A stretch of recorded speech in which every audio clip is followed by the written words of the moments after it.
Jesus. A tua igreja espera, Senhor, ansiosamente pela tua volta, Senhor. O Espírito e a noiva clamam, ora vem, Senhor Jesus. Maranata, Senhor, nós te esperamos, Senhor. Até lá, Senhor, continuaremos te clamando, Senhor. Oh, Deus, coloca ousadia, Deus, para que até lá nós vamos estar multiplicando, Senhor, o teu reino, Senhor. Para que mais pessoas naquele grande dia, Senhor, venham se assentar à tua mesa, Senhor, Deus. Oh, Pai, em nome de Jesus, nos fortalece, Senhor. Nos dá fôlego, nos dá ânimo, Deus, para que nós venhamos continuar dizendo sim e cumprindo a tua vontade, Senhor, Deus.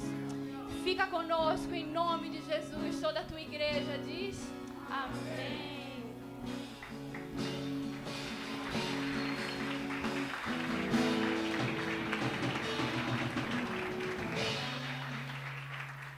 Amém. Podem sentar.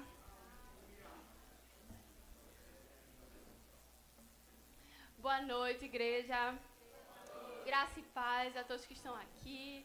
Boa noite, graça e paz também para você que está assistindo a gente pela live.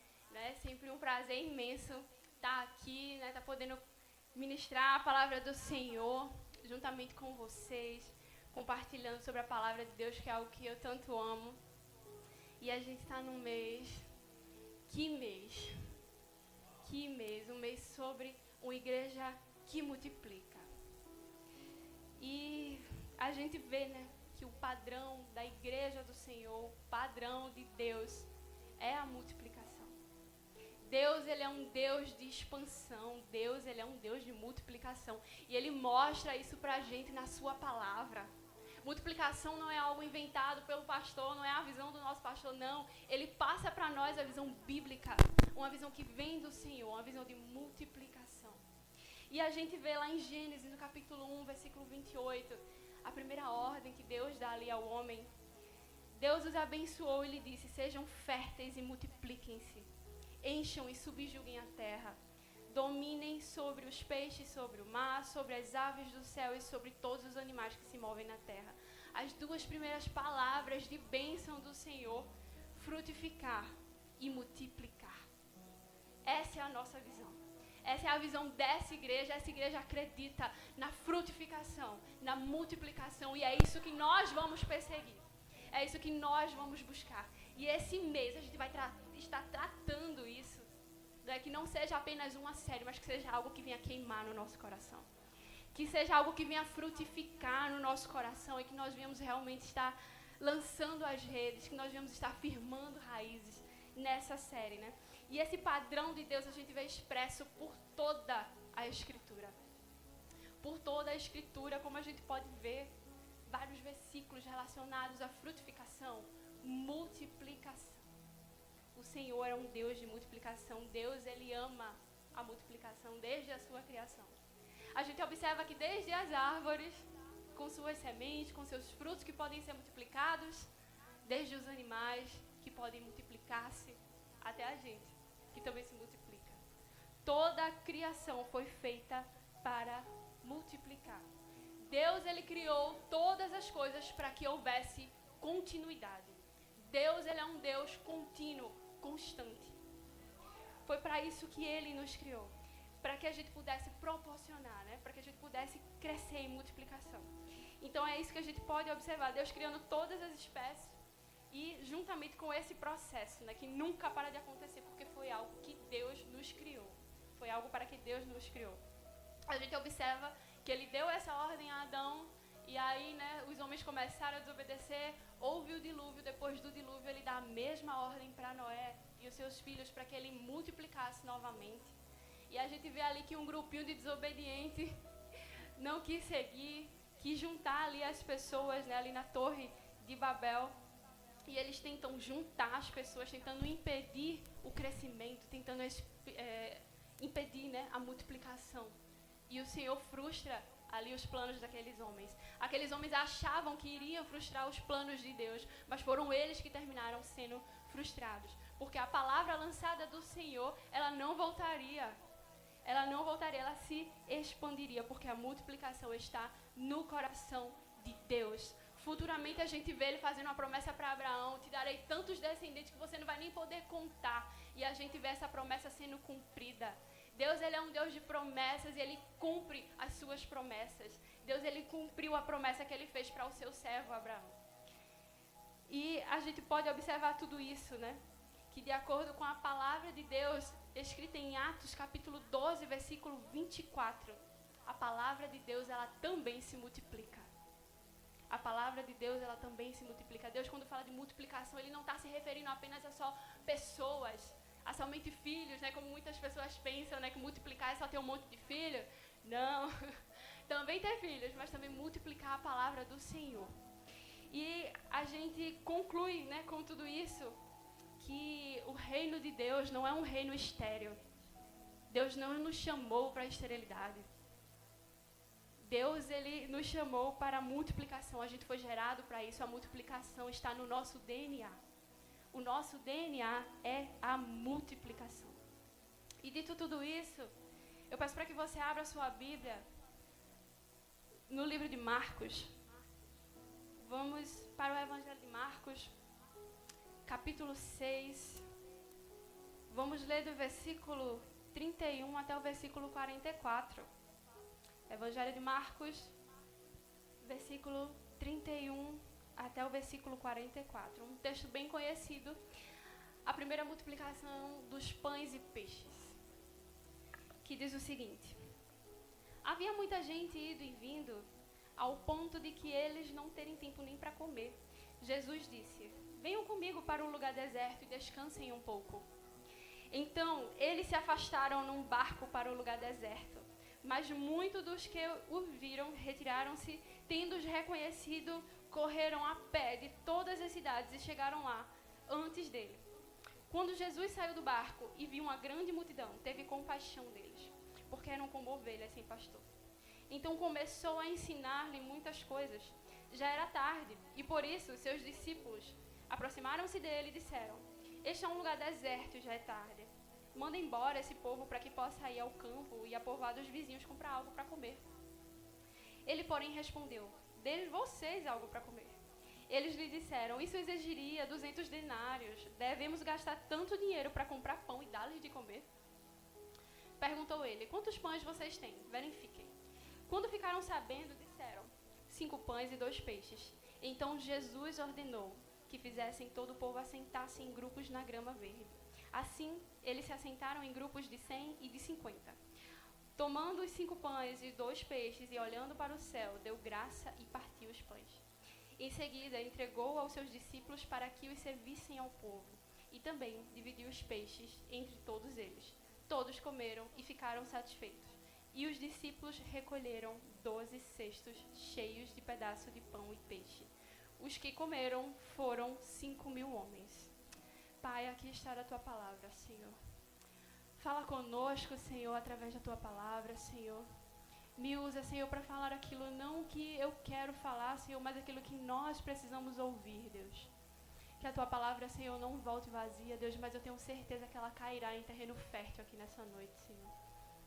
Em nome de Jesus, Deus, tira toda a dispersão, Senhor. Abre nosso entendimento, abre nosso coração, Deus, para que nós venhamos frutificar, Senhor, na tua palavra, Deus. Em nome de Jesus, é isso que eu te peço. Amém.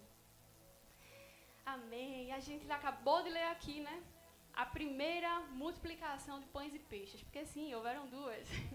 Né? Então a gente acabou de ler aqui a primeira multiplicação. E a gente observa, se você voltar um pouco no capítulo 6, no início desse capítulo, Jesus ele volta para a sua cidade natal. Ele vai até Nazaré. Ele tenta fazer alguns milagres ali, ele começa a ensinar por lá, só que em determinado momento não dá muito certo, as pessoas ali eram muito incrédulas, as pessoas não acreditavam que Jesus poderia ser o Messias. Jesus esperou 30 anos, ele passou 30 anos se preparando para finalmente ter o seu, cumprir, né, ali o seu ministério público. Então, para aquelas pessoas, Jesus era alguém que tinha crescido ali com elas. Era alguém que eles tinham visto, né? Ah, é o filho de Maria, é o filho de José. Para eles, Jesus era um homem comum. Era só mais um no meio deles. Eles não levaram em consideração aquilo que o Senhor tinha para falar para eles. eles não levaram, eles não conseguiam enxergar Jesus como Salvador. Eles enxergavam Jesus apenas como o filho do carpinteiro. E não deram bola. Ele foi menosprezado pelos seus. E aí, seguindo o capítulo 6, a gente vê que ele começa ali a ensinar os seus discípulos, ele começa a capacitar os seus discípulos para que depois eles pudessem ser enviados. E aí, ele forma ali duplas, ele dá instrução para essas duplas e ele envia esses discípulos. Ele enche esses discípulos com autoridade para que eles possam fazer milagres nos povoados que ele iria, e ele envia essas duplas para os povoados ao redor. E aí os discípulos partem, não é, para fazer o que o Senhor estava mandando, para cumprir ali o ID, eles partem nessa missão, e a gente vê que eles curaram pessoas, eles expulsaram demônios da mesma forma que Jesus fazia, deu essa autoridade para que eles fizessem também. Então eles foram capacitados e eles foram enviados para cumprir esse papel. E nisso as pessoas começaram a acreditar que Jesus era João Batista. Começam a acreditar que ele era João Batista. Só que aqui João já tinha morrido, Herodes já tinha mandado matar ele. E até o próprio Herodes, quando isso chega nos ouvidos dele, ele fala que não tem como isso ser possível, porque ele já tinha mandado matar ele. E de fato, não era João Batista que havia ressuscitado. Era o Filho de Deus que estava ali no meio daquelas pessoas. Então, depois, né, que os discípulos partem nessa missão, eles voltam. Então, esse é todo o contexto do capítulo 6, né? A missão dos discípulos, né? E eles voltando dessa missão, até chegar nesse relato da multiplicação. E aí a gente pode observar o quê? No versículo 31 e 32, que diz o seguinte, que havia muita gente indo e vindo, ao ponto deles não terem tempo para comer. E Jesus disse-lhes, né, para que eles descansassem ali naquele local. Cadê? Para que eles descansassem. Venham comigo para um lugar deserto e descansem um pouco. Então eles se afastaram no barco para o lugar deserto. Provavelmente eles estavam muito animados para contar tudo que tinha acontecido naquela viagem, mas eu acredito também que eles estavam muito cansados. Naquele tempo as pessoas andavam muito. Então provavelmente eles estavam exaustos de tanto caminhar, de tanto passar por aquele lugar, de tanto estar falando com as pessoas. Então eu acredito nisso, né? E o próprio texto fala que Jesus o quê? Os convida para um descanso. Só que Jesus já estava conhecido, certo? As pessoas já conheciam Jesus, já sabiam que ele operava milagres. Então, o que é informado aqui para a gente no texto? Que ele chama os discípulos, né, para se afastar com eles, para ir para um lugar deserto, para que assim pudessem descansar, digamos que assim, ter um momento ali realmente de privacidade. Porque eles não conseguiam ficar só. Eles não conseguiam ficar só em momento nenhum.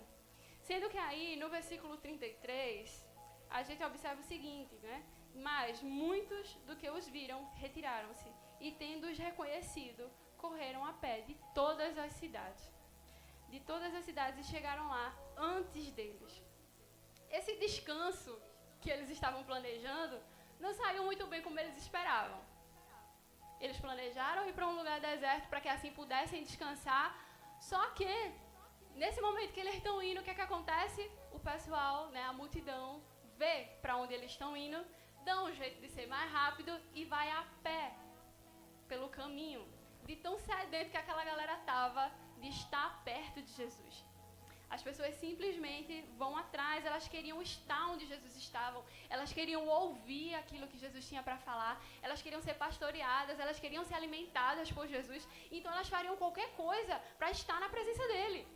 E foi exatamente o que aconteceu aqui. Elas estavam tão sedentas que elas correram, foram a pé para encontrar eles lá, ou seja, quando eles chegaram no lugar, quem já estava lá? A multidão. O descanso deles aqui, ó, já era. Não teve como, né? E aí, indo para o versículo 34, a gente observa, né, que assim que Jesus desce do barco, Jesus vê a multidão. No momento que ele sai do barco, ele vê a multidão e ele sente compaixão por aquelas vidas. Ele olha para aquela multidão e ele se compadece por cada vida daquela. Quando ele desce do barco, a multidão já estava ali esperando por ele. Já estavam todos sedentos, querendo ouvir Jesus, querendo vê-lo. quando ele vê o povo ali, sem liderança, um povo necessitado, Jesus ele se compadece daquelas pessoas. Ele observa, né, que elas são ovelhas sem pastor. E uma ovelha sem pastor, ela não é livre. Ela é uma ovelha perdida. Uma ovelha que não tem um pastor que a direcione, ela é uma ovelha perdida. A ovelha é um animal que ela não sabe andar sozinha. Ela não sabe andar sozinha. Ela fica vagando sem saber para onde vai, exposta aos perigos. Ela não sabe para onde vai. Então, foi isso que Jesus viu. E no Salmo 23, né, fala que o Senhor é o nosso pastor. Jesus é o bom pastor. Ele é o pastor dos nossos corações. É impossível ele passar por aquela multidão e não, gente, não me atrapalhem porque nesse momento eu vou descansar. Jesus, ele abriu mão de todo o conforto que ele poderia ter. Se colocar à disposição das pessoas. Aquele momento não foi um atrapalho ao descanso de Jesus. Jesus não se sentiu incomodado, ele não se sentiu atrapalhado, ele não sentiu como se as pessoas estivessem atrapalhando ele. Poxa, você está atrapalhando o meu descanso. Ele não fala isso, né? Ele não viu aquilo como um problema que precisava ser resolvido. Mas ele olhou para aquelas pessoas e viu que aquelas pessoas estavam sedentas, que aquelas pessoas precisavam ser amadas, aquelas pessoas precisavam ser alcançadas e pastoreadas por ele. Então, Jesus ele não foi insensível à condição daquelas pessoas. Ele não foi insensível. Ele deseja orientar aquelas pessoas.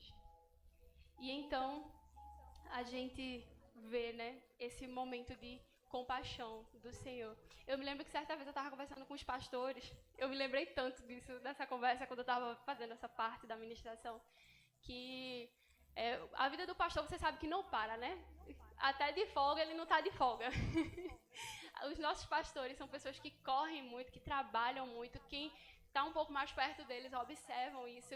E até nas férias, gente, eles param as férias, eles param o que for para estar dando atenção a gente. Eu lembro que eu até falei, poxa, mas vocês precisam descansar. Eles não, mas a igreja precisa, né, de cuidado, a igreja precisa disso. E é muito bom quando a gente encontra, né, pastores que podem nos auxiliar, né? E esse era o sentimento que Jesus tinha, tipo, não, minhas ovelhas não podem ficar sozinhas. Minhas ovelhas precisam de mim. Minhas ovelhas precisam ser cuidadas, precisam ser amadas e eu me disponho, eu me coloco à disposição. E isso é muito lindo no coração de Jesus. Isso é algo muito bonito no coração dele. E eu agradeço a Deus de estar numa igreja que eu vejo que vocês fazem isso. Eu não estou puxando o saco de vocês, não, mas a gente dá honra a quem merece honra. E eu honro a vida de vocês por isso, por todo cuidado. E é isso. Indo para o versículo 35 e 36, a gente vê o seguinte, dizendo o seguinte, né? Já era tarde, por isso seus discípulos aproximaram-se dele e disseram, este é um lugar deserto e já é tarde. Manda embora esse povo para que possa ir aos campos e aos povoados vizinhos comprar algo para que eles possam comer. Havia uma grande quantidade de pessoas. A gente sabe o quê? Que havia uma multidão de pessoas ali naquele lugar. Eles já estavam lá há um bom tempo. Se for levar em consideração o quanto esse povo estava cansado, vocês lembram o quê? Que eles vieram andando do outro povoado. Eles ainda pararam para estar ouvindo Jesus ali ensinando e com certeza ele não falou só 10 minutinhos com aquelas pessoas. Eu tenho certeza que o que ele tinha para falar ali não foi algo em 10 minutos. Não se fala o tempo, né, que ele passou ali com as pessoas, mas eu acredito que deve ter sido um longo tempo, a chegar a um ponto dos discípulos ficarem o quê? Preocupados, porque já estava o quê? Escurecendo. Eles estavam num lugar completamente deserto, não tinham o que comer, como é que eles iam alimentar aquela multidão inteira? Como é que eles iam dar de comer, né? Então eles tinham vindo caminhando, já estavam lá há muito tempo, estavam com fome. E aí os discípulos chegam e pedem para que Jesus disperse aquela multidão. Ó, despede essa multidão, manda eles irem embora, para que eles possam comer nos povoados vizinhos, para que eles possam comprar comida em outro lugar, porque senão eles vão terminar desfalecendo aqui, né? Já está ficando tarde. Então, despede essas pessoas, porque eles acreditavam que naquele deserto era um lugar impossível para conseguir comida, devido às circunstâncias. Você está num lugar isolado, Eu não sei se alguém já viveu uma experiência assim, de estar num lugar que não tem nada para comer. Você pode até estar com dinheiro, mas não tem uma barraquinha para você comprar um Big Big. E é desesperador, você com fome. Mas não tem simplesmente nada. Então eles estavam nesse lugar, no deserto, completamente deserto. Que para eles poderem comprar alguma coisa, precisava se deslocar até outro povoado. Então, assim, os discípulos, eles dão uma solução humana. Eles falaram algo errado? Não. Falaram algo que tinha coerência. Ó, Jesus, despede o pessoal para que ninguém venha passar mal de fome aqui. Manda eles irem para que eles vão aos outros povoados, para que eles possam comprar comida, né? Eles deram a lógica humana, eles deram uma solução humana. Eles não falaram nada de errado. Só que os discípulos queriam mandar o povo ir embora, mas Jesus tinha um plano diferente para aquela situação.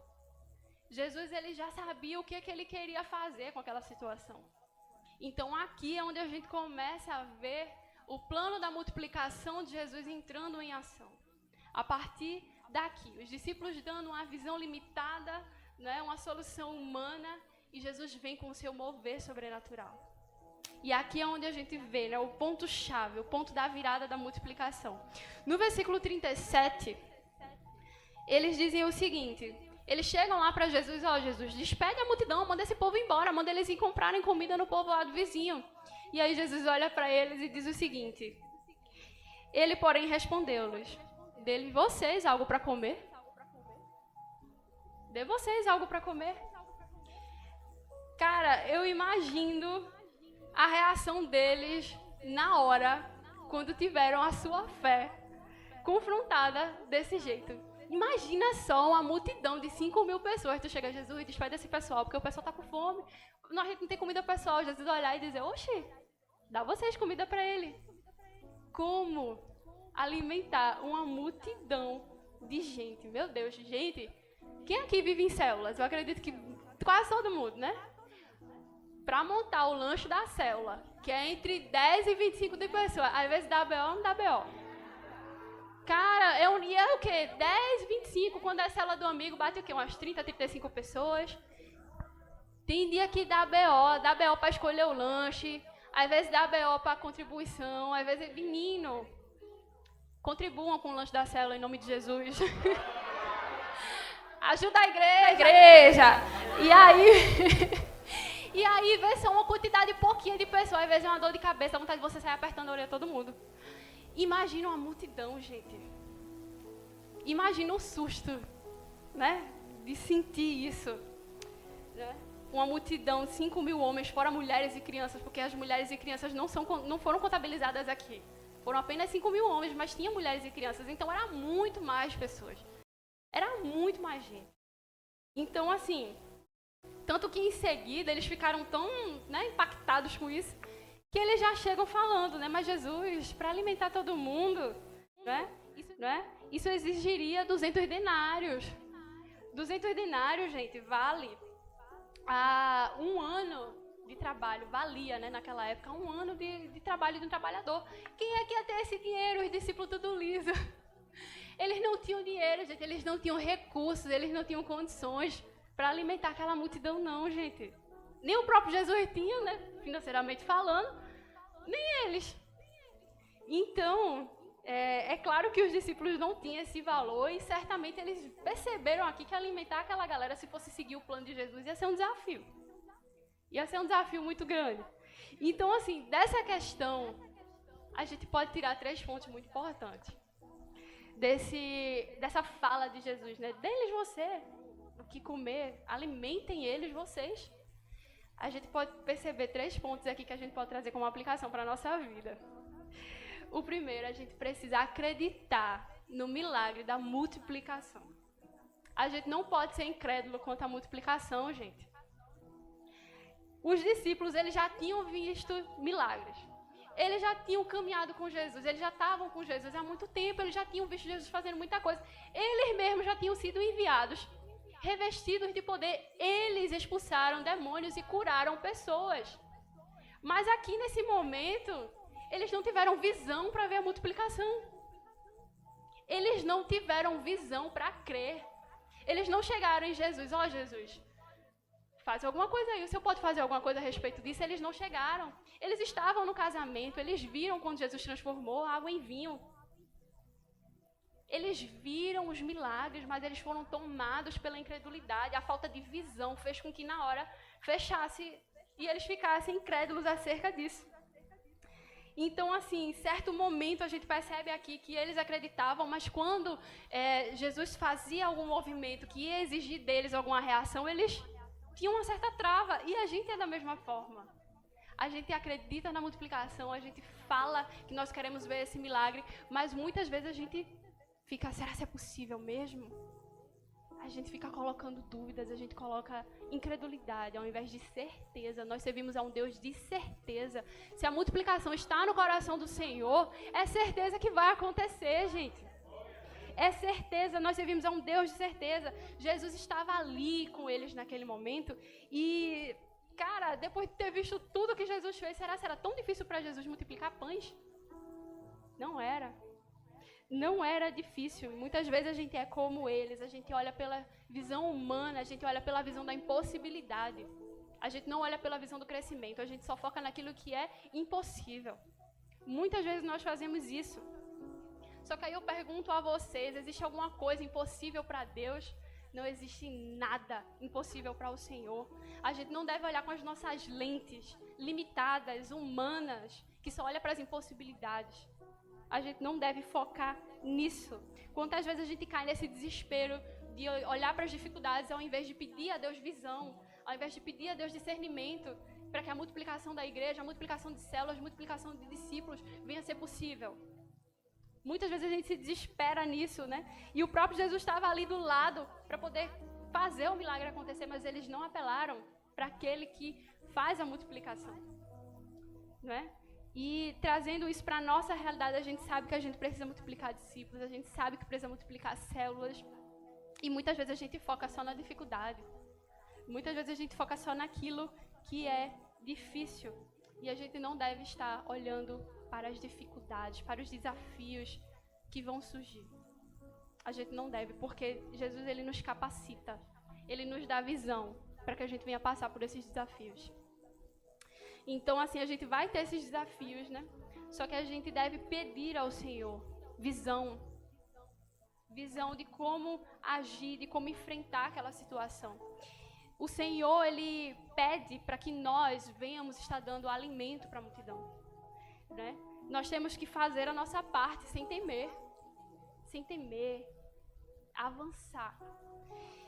E ter visão, né, para fazer um trabalho excelente, um trabalho em conjunto, um trabalho em unidade com toda a igreja, todos em uma só visão, todos em um só propósito. E o Senhor fará crescer, assim como diz em 1 Coríntios, capítulo 3, versículo 6, Paulo ele fala o seguinte do ministério dele: eu plantei, Apolo regou, mas Deus deu o crescimento. Deus nos dará o crescimento. Todos juntos, né, pedindo essa visão ao Senhor, Ele nos dará o crescimento. Segundo ponto que a gente vê aqui nesse versículo, nós precisamos investir nas pessoas. Nós precisamos investir nas pessoas. Os discípulos eles ficaram desorientados quando eles perceberam que aquela situação poderia mexer no bolso deles. Quando eles perceberam que era a responsabilidade deles, eles ficaram, né, também meio balanceados com isso. Então, assim, a gente precisa investir nas pessoas. Seja em dinheiro para quem tiver condição, ou seja, gente, em algo que parece que hoje ninguém tem mais, né? Tempo. A gente precisa investir tempo na vida das pessoas. Tempo em relacional, né? A gente precisa investir mais nas pessoas. Não olhar apenas os gastos, mas olhar o que a gente pode fazer pela vida do outro. Certa vez eu vi um vídeo no Instagram que foi até o pastor que mandou, acho que ele mandou isso no grupo da igreja, que foi de um homem contando a respeito do encontro com Deus, que ele estava num barbeiro, e aí o cara, não, você tem que ir para o encontro, você vai, e ele, não, mas eu estou sem dinheiro, e aí o rapaz, ele pagou a ida daquele homem para o encontro, e ele se converteu, né? Hoje ele serve ao Senhor. Então, ele não olhou para a perda que ele teria, mas ele viu uma vida ali que precisava de um investimento. Eu tiro como exemplo também a minha vida. Eu sempre falo muito do CNJ, né? Eu devo muito a Deus, primeiramente, agradeço muito a Ele. E ao CNJ, que foi uma porta que me fez conhecer o Senhor. Na época, quando os pastores me convidaram para o CNJ, gente, eu não tinha R$1 nem para morrer. E aí, alguém semeou na minha vida, sabe? Alguém ofertou, alguém investiu em mim. Então, assim, se talvez essa pessoa não tivesse, assim, se colocado em disposição para fazer isso, será que eu estaria aqui? Será que eu estaria aqui? Eu acho muito difícil. Então, assim, a gente precisa se desprender, sabe? Ah, Estel, eu não tenho dinheiro para fazer um negócio desse. Cara, faz relacional com alguém, chama a pessoa, deixa de ser mão de vaca, paga um sorvete. Entendeu? Chama a pessoa para a igreja. Ah, não tenho passagem não, paga a passagem da pessoa. Bilhete único agora, 4,10. Pelo amor de Deus, gente, vamos se esforçar mais, vamos investir mais tempo, invistam mais em relacionais, tragam as pessoas para mais perto. Parem de levantar barreiras, sabe? A igreja, a gente vê na igreja primitiva, as pessoas se relacionavam. E dia após dia as pessoas iam sendo acrescentadas, porque elas eram atraídas pelo relacionamento daquelas pessoas. Mas para isso precisa ter um investimento de tempo. Pare um tempo para conversar com as pessoas, pare um tempo para falar mais sobre Jesus com as pessoas. Mostre Jesus na sua vida, viva realmente o vida na vida. Invista nas pessoas, tenha um relacionamento com as pessoas. Alimente as pessoas através de relacionamento. Mostre Jesus para ela através da sua vida. O terceiro ponto que a gente pode perceber aqui, nessa fala de Jesus de alimente vocês, a multidão, nós somos os ceifeiros da grande seara do Senhor. Jesus, ele fala para os discípulos que os campos estão brancos. Existem muitas pessoas que ainda não conhecem a palavra do Senhor. Nós somos os ceifeiros. Nós que também temos o papel de alimentar essas pessoas, de alimentar também o faminto. E aqui é um ponto muito importante para que essa multiplicação venha acontecer. Para que a multiplicação venha acontecer, como nós vamos expandir, como nós vamos multiplicar. Se a gente não se colocar como um trabalhador, se a gente não se colocar à disposição, como é que nós vamos multiplicar? Dessa forma. Como nós vamos expandir o reino, como nós vamos expandir as células, se a gente não se coloca na posição de um trabalhador. Nós precisamos trabalhar, nós precisamos se dispor para alimentar uma multidão que está sedenta para ouvir a palavra de Deus e apresentar Jesus para que essas pessoas venham ser os futuros trabalhadores também. Sabe? É um formando o outro. A gente vê que Jesus, ele prepara os discípulos e ele envia para que ele formem outros discípulos, e assim somos nós. A gente vai a campo, a gente consegue essas vidas, prepara e lança elas também no campo para que elas vão buscando outras vidas, e assim a gente não para a continuidade no ciclo de multiplicação. Então a gente precisa entender que nós somos os ceifeiros. Devemos alimentar a multidão com o mesmo alimento que nós recebemos. Nós não recebemos Cristo como Salvador da nossa vida. Nós não recebemos o pão da vida de Cristo. O pão, ele não é para ser retido. O pão é para ser compartilhado. O pão de Cristo não é para ser retido, não, gente. Sabe? Feito um cachorro que fica soltando ali o osso. Não, eu não solto. Não, a palavra do Senhor é para ser compartilhada. O pão é para todos. A mensagem do Senhor é para todos. Existem muitas pessoas que precisam ser alcançadas. Não segura o pão, não, gente. Compartilha esse alimento. A natureza, a gente vai ver lá em Romanos, né? Romanos 8:19, que a natureza criada aguarda com grande expectativa que os filhos de Deus sejam revelados. Tem muita gente que está esperando você ir lá e apresentar Jesus para ela. Tem muitas pessoas que estão esperando isso. Enquanto a gente fica calado, enquanto a gente está na nossa zona de conforto, que ela é muito boa, mas também não acontece nada, vidas, dias após dias, estão se perdendo. Vidas vão se perdendo sem conhecer Jesus. E nisso a gente vai perdendo a luta para o mundo. Por quê? Por falta de recurso? Não, por omissão. Porque nós já temos o caminho de como fazer. Nós somos ensinados como fazer. A gente não faz porque a gente prioriza outras coisas. A gente omite a parte importante de se colocar em campo e termina se esquecendo de cumprir o ID. Termina se esquecendo de cumprir o ID do Senhor. Sabe, para a gente cumprir o ID, a gente não precisa ir para outro estado, a gente não precisa ir para outro país. Olhe para a sua casa. Na sua casa todo mundo conhece ao Senhor? Na minha não. Na minha ainda tem pessoas que precisam ser alcançadas. Olhe para a sua família, olhe para a sua escola, olhe para o seu trabalho, para a sua faculdade, os seus ciclos sociais. Na sua célula, todo mundo na sua célula também já aceitou ao Senhor? Gente, os campos estão brancos. São muitas vidas que precisam ser alcançadas, muitas pessoas que ainda necessitam. A gente não pode ficar dentro de uma bolha, acreditando que o papel de levar a palavra do Senhor, de levar as boas novas, é apenas de algumas pessoas. Ah, não, isso é papel para os meus pastores, isso é papel para os líderes. Não, gente. A grande comissão é para todas. Deus, quando Ele deu ali a grande comissão, Ele não especifica, olha, é só para homens, olha, é só para pastores, é só para missionários. Você, para cumprir o ID, você vai ter que ir para o outro lado do mundo. Não, o ID, a grande comissão, é para todos que estão aqui. Todo aquele que reconhece Jesus como seu Salvador, automaticamente ele já recebe essa missão. A missão também de enviar as boas novas, de lançar as boas novas para aquele que precisa, de alimentar o faminto com a palavra de Deus. Então a gente não pode ficar nessa bolha, a gente precisa se posicionar como ceifeiros. A gente precisa se posicionar, porque senão a gente vai perder muitas vidas que estão esperando para receber esse alimento.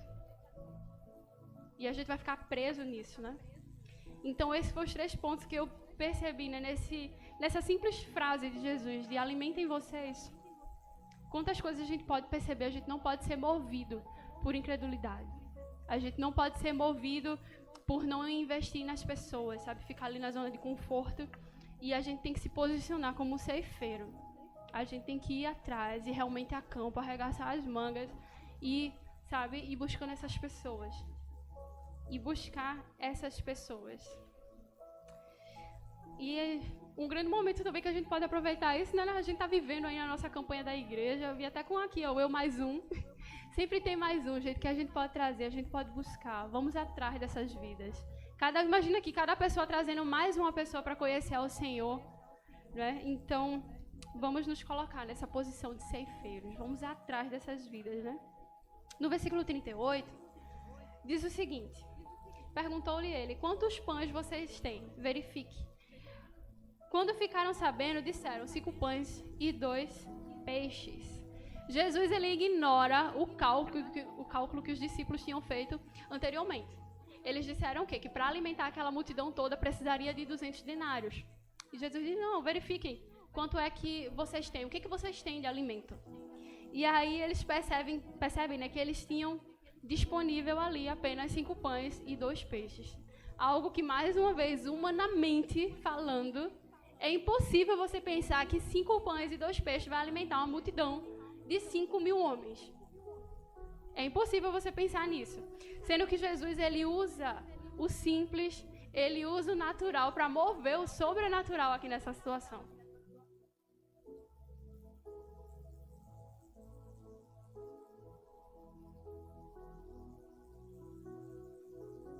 Quem poderia imaginar que numa situação dessa, né, uma multidão faminta resultaria num milagre? Quem poderia imaginar? Mas era algo que já estava no coração do Senhor. E Jesus, como um líder muito excelente que ele era, ele faz algo muito bem, que é algo que o pastor pede muito para a gente fazer: gerenciar a crise. Nesse momento, Jesus, ele soube gerenciar a crise que estava acontecendo aqui nesse momento. Ele soube gerenciar a crise utilizando o pouco recurso que ele tinha. Ele viu que os discípulos estavam meio, né, desconfiados, meio incrédulos do que ele podia fazer, mas ele utiliza do recurso que está ali disponível. Ele não quer saber se os discípulos têm 200 denários ou não. A gente só tem 5 pães e 2 peixes, é com isso mesmo que a gente vai fazer. Então, assim, enquanto os discípulos focaram no que faltava, Jesus, ele foca naquilo que tinha, naquilo que ele podia trabalhar, para que o mover viesse a acontecer. E é algo muito bonito a gente ver, né? Que uma igreja que entendeu muito bem isso foi a igreja primitiva. A igreja de Atos, uma igreja que tinha muita dificuldade, tinha muita perseguição, tinha pouco recurso, né? Mas eles se mantinham firmes, porque o que importava para ele era a expansão do reino, não eram as dificuldades que eles passavam. Eles sabiam muito bem gerenciar a falta de recursos, eles sabiam muito bem gerenciar as perseguições. Então, eles continuavam, eles permaneciam, porque o que importava para eles era isso, era o amor pela palavra de Deus, era o amor pelo reino, era o amor de ver cada vez mais vidas sendo acrescentadas e ver a expansão. Era isso que queimava o coração deles. Então, através de algo tão simples que eles começaram fazendo, eles não podiam estar no templo, mas eles ficavam o quê? Se reunindo nas casas. E de casa em casa a palavra do Senhor foi se expandindo. Se expandiu tanto, gente, que chegou até a gente. Chegou até nós.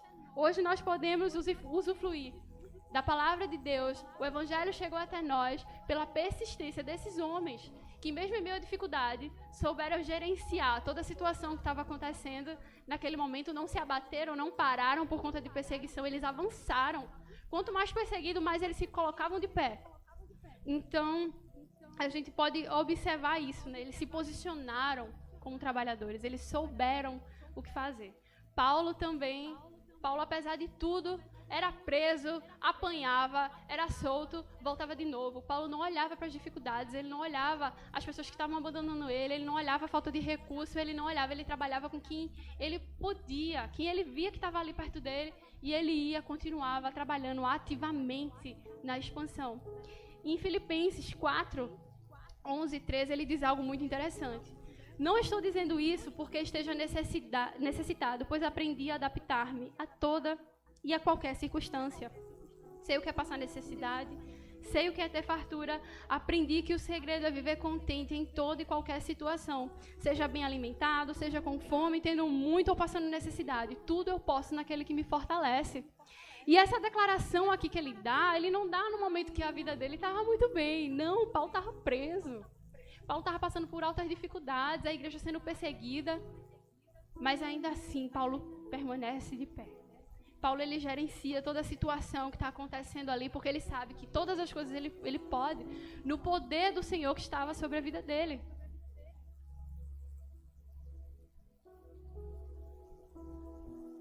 Então, a gente observa isso, né? O simples, o natural, sendo usado para mover o sobrenatural.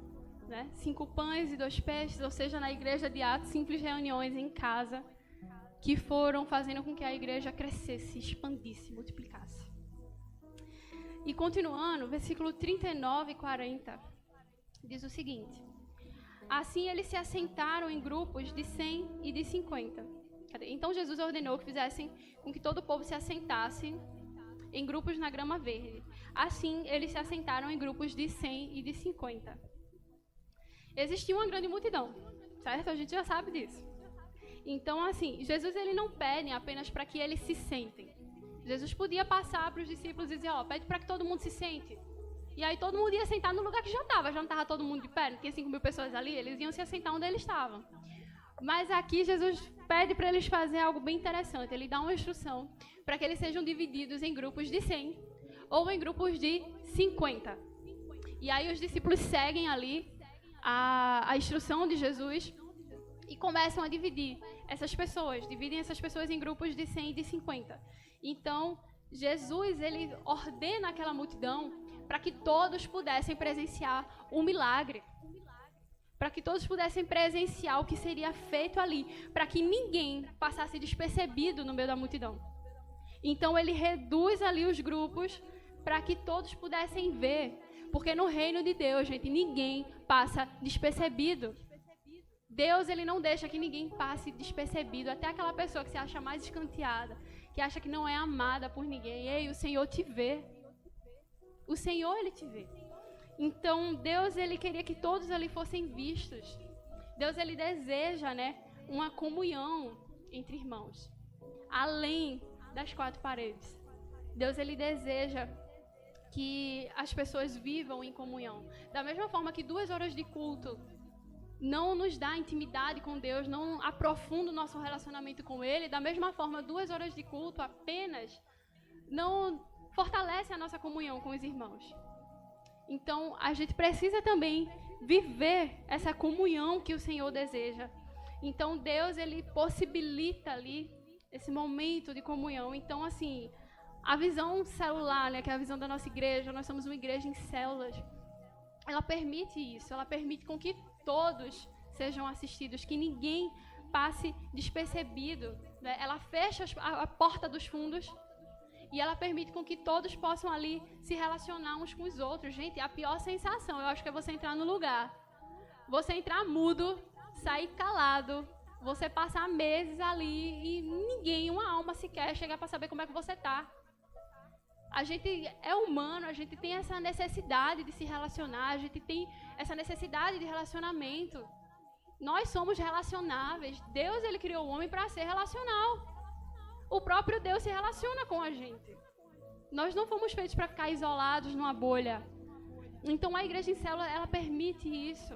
Ela permite relacionamento, ela permite comunhão, ela permite que os irmãos estejam se fortalecendo. Um caiu, o outro vai lá e levanta, um está passando por uma dificuldade, o outro vai lá e ajuda, né? A gente está junto para rir, para chorar junto também e se fortalecer. Então, o Viver em Células, ele propõe isso, ele propõe essa comunhão, ele propõe estar à mesa, né, junto com os irmãos, onde a gente se senta junto, a gente se olha nos olhos, a gente não se senta, né, olhando um para a nuca do outro. A gente se senta junto, a gente se olha, a gente se percebe.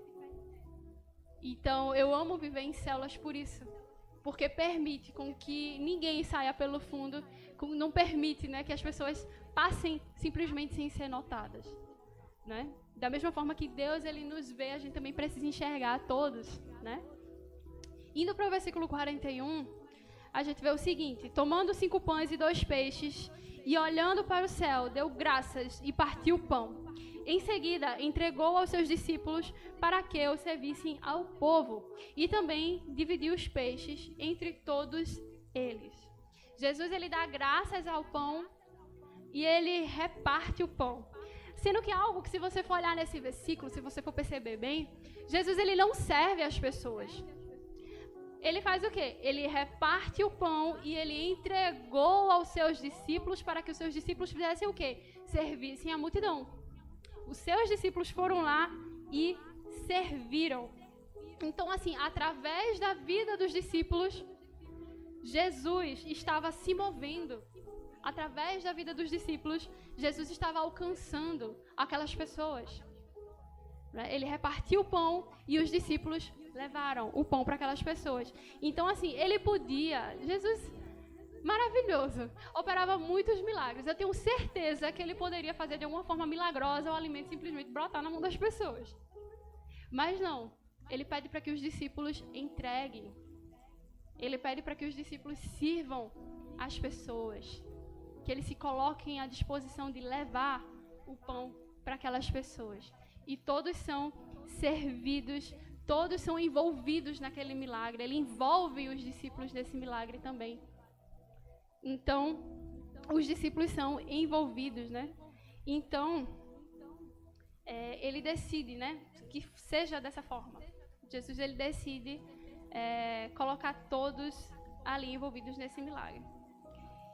E é assim, né, que nós, como os discípulos de uma igreja que deseja multiplicar, devemos agir dessa forma, devemos receber o pão e também servir outras pessoas, da mesma forma que nós recebemos.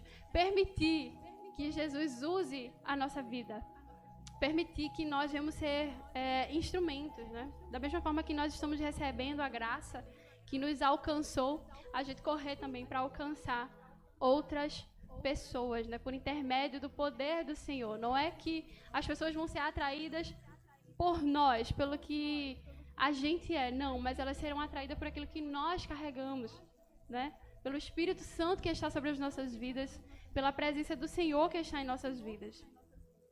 No versículo 42, 43 e 44, diz o seguinte: todos comeram e ficaram satisfeitos.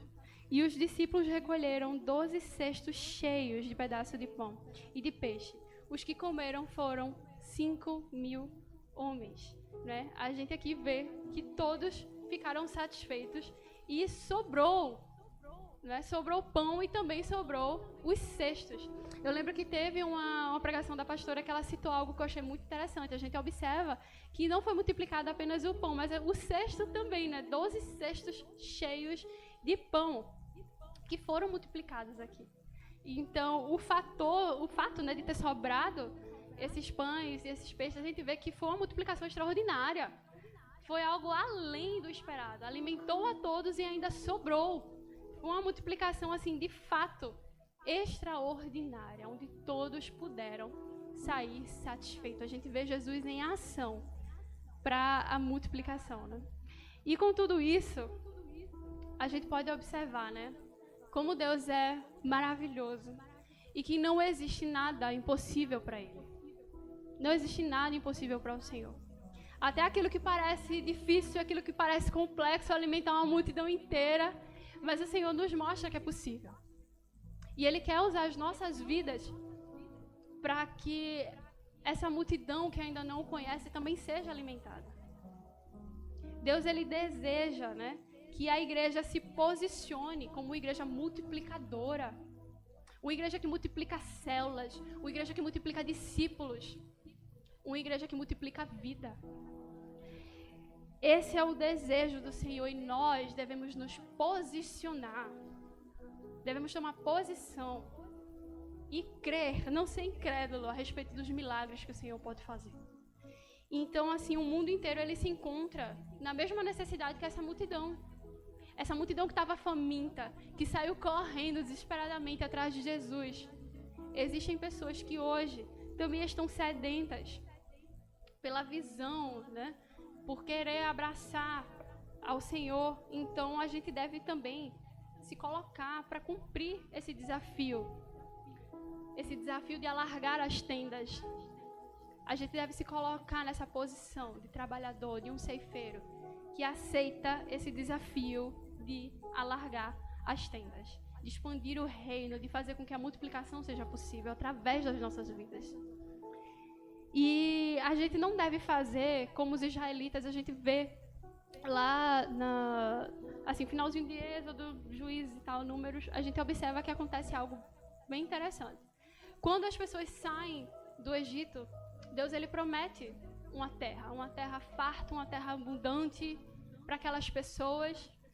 E aí quando finalmente eles chegam, e aí Deus diz, para vocês tomarem posse de tudo, vocês vão precisar conquistar, porque tem regiões que já estão dominadas ali por outros povos e vocês precisam tirar esses povos para que vocês conquistem tudo.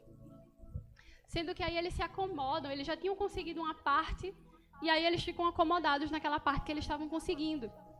E aí eles não vão atrás para conquistar o restante, né? Eles se contentam com aquilo que eles apenas tinham conquistado, sendo que a promessa de Deus era tudo, era muito mais. E eles não tomaram posse, né, dessa promessa.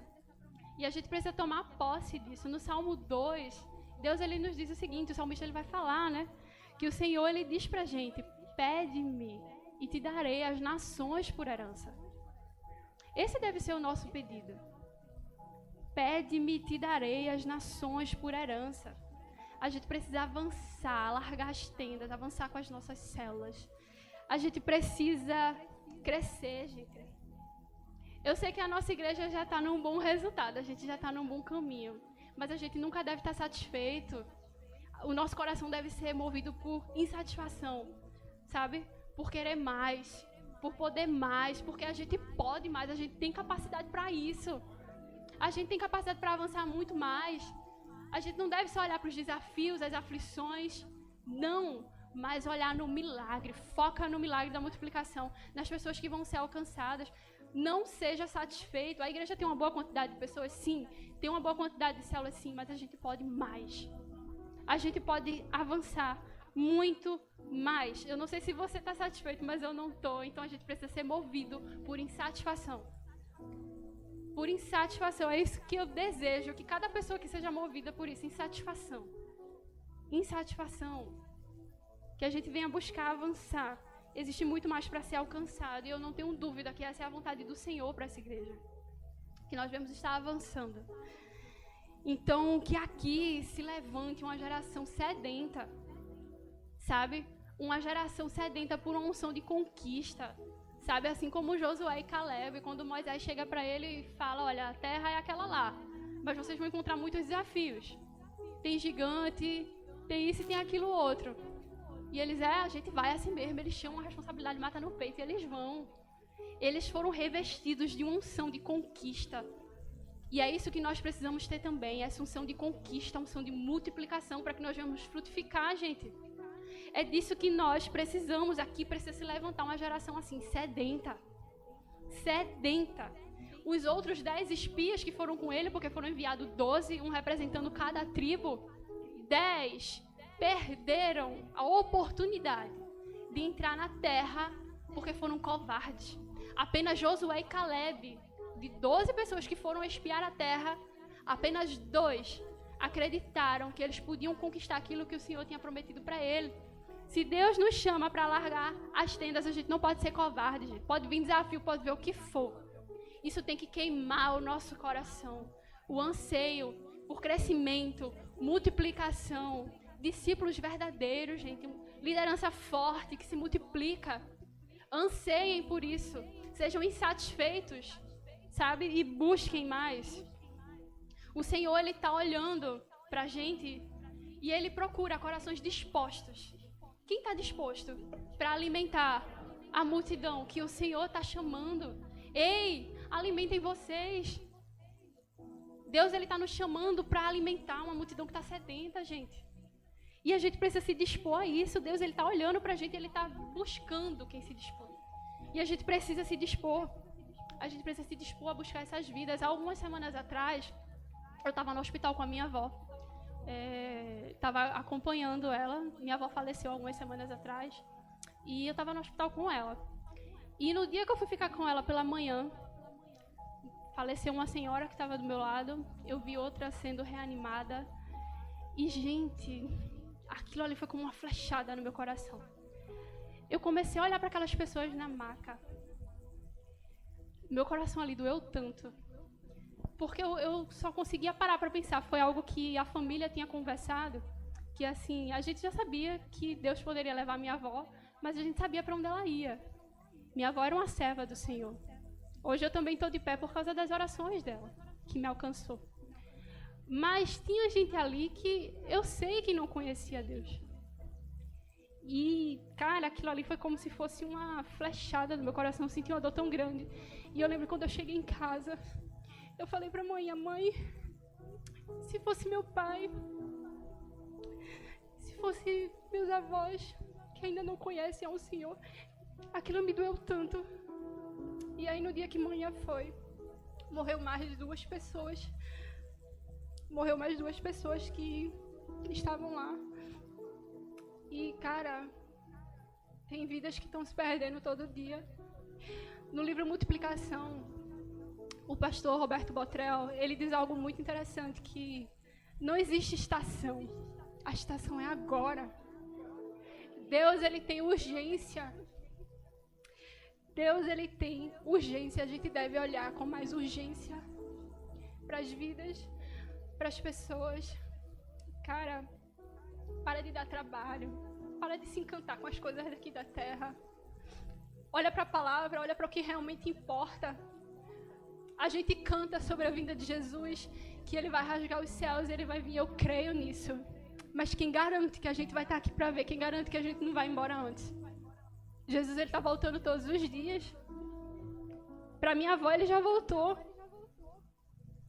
Mas eu sei onde ela está. Mas, e se fosse alguém da minha célula, que visita e que ainda não se entregou ao Senhor? Se fosse alguém da minha família? Então, assim, se façam a mesma pergunta. Se façam a mesma pergunta. O que falta na gente é compaixão. A gente precisa parar de ser satisfeito, porque a gente conhece, porque a gente já está salvo, e tá tudo bem. Não tá. Não tá tudo bem. A verdade é essa, não tá tudo bem. Por isso que eu estou dizendo, a igreja está grande, amém. As células estão grandes, amém. Mas a gente pode mais. A gente pode mais, gente. A gente pode mais. Vocês precisam entender isso. A eternidade não é aqui. Não é aqui. E dia após dia a gente vai continuar sentado, vendo a galera se perdendo, vendo vidas se perdendo. Não. Se coloquem à disposição. O tempo da colheita é hoje. Deus tem pressa. Deus, ele tem pressa de trabalhar. Deus, ele tem pressa de ver trabalhadores se levantando. Deus, ele tem pressa de fazer. E eu creio na promessa de Deus. Eu creio que nos últimos tempos, mesmo com muitas pessoas se apostatando da fé, mesmo muitas pessoas deixando o Senhor por besteira, mesmo as pessoas dizendo que ele não vem, eu creio que Deus vai levantar uma geração de Eliseus, uma geração de verdadeiros profetas que vão combater o sistema maligno desse mundo e que vão atrás de vidas e que vão ser ousados para estar alargando as tendas. É isso que nós precisamos. Não existe estação, gente, para esperar. A estação é agora. O tempo é hoje. A gente precisa se colocar à disposição. Chama a responsabilidade no peito, cara, e vai atrás. E vai atrás. Então ouvi do Senhor conclamando: quem enviarei? Quem irá de por nós? E eu respondi: eis-me aqui, Senhor, envia-me a mim. Me envia, Senhor. Assim como Deus enviou os discípulos, ele preparou, ele capacitou e ele enviou. O Senhor deseja nos enviar também. O Senhor deseja nos enviar como trabalhadores fiéis. Não existe mais tempo, gente, para brincar, não é mais tempo para perder, sabe? Tô frio, agora tô quente. Não, gente. Coloquem isso na cabeça de vocês, a gente precisa estar com isso queimando no nosso coração de certeza. Com a palavra de Deus é sim, sim, não, não. Deus é um Deus de certeza, ele não é um Deus de meio termo. Então, se ele é um Deus de certeza, a gente também precisa ser certo, a gente precisa ter essa certeza no nosso coração. Como é que a gente vai alcançar outras vidas se a gente vive oscilando? Firmeza, constância, alicerces bem fundamentados na palavra do Senhor. É isso que nós precisamos, é isso que a igreja do Senhor precisa. É isso que a igreja do Senhor precisa, pessoas que têm seus alicerces bem fundamentados. Mas eu creio que daqui Deus levantará trabalhadores e ceifeiros que se colocarão à disposição nesse novo tempo, nessa nova era. Gente, vamos se colocar de pé, com força, vamos mostrar ao mundo a que nós viemos. Nós viemos em nome do Rei, nós somos embaixadores do Rei aqui na terra, nós somos representantes de um reino eterno. Tome posse dessa palavra, tome posse do Espírito Santo que mora dentro de você. Não seja um acomodado, seja um trabalhador. Esse mês vai ser um mês de confronto para a gente a respeito da nossa zona de conforto, que a gente precisa sair dela. E a gente tem que se colocar à disposição para a gente ser uma igreja que verdadeiramente multiplica. Amém?